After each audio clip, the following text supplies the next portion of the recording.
Prabowo Subianto has undergone a remarkable political transformation. From a fiery former military commander in Indonesia to a charismatic statesman on the campaign trail. On Sunday, he is set to become Indonesia's new leader.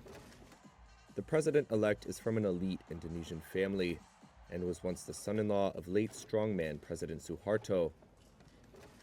The former Special Forces commander was dismissed from the military amid speculation over human rights abuses, which he denies. He was accused of involvement in the kidnapping of student activists in 1998 and abuses in Papua and East Timor. He was also barred from entering the United States due to alleged human rights violations. In the past, Prabowo has advocated returning to an earlier version of the Constitution, where the president is not directly elected by the people. Jayadi Hanan is the director of the Indonesian Survey Institute.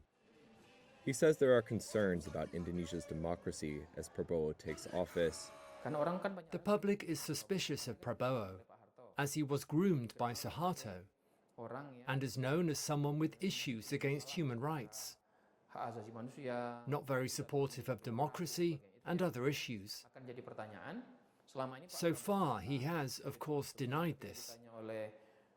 A foreign media once asked if Prabowo is anti-democracy, and he said he was chosen democratically, and Indonesia's been a democracy for so long.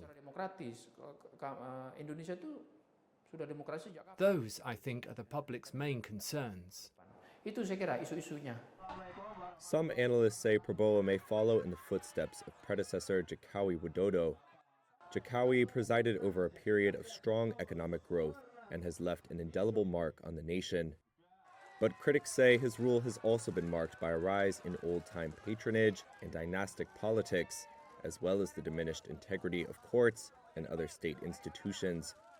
After serving 2 terms and a decade in power, Jokowi turned his back on his own party candidate and helped secure a win for his once bitter enemy Prabowo, whom he defeated in the 2014 and 2019 elections.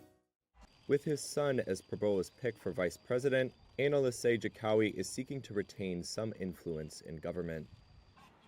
Prabowo seeks to bring the country's biggest political party into his already dominant parliamentary coalition.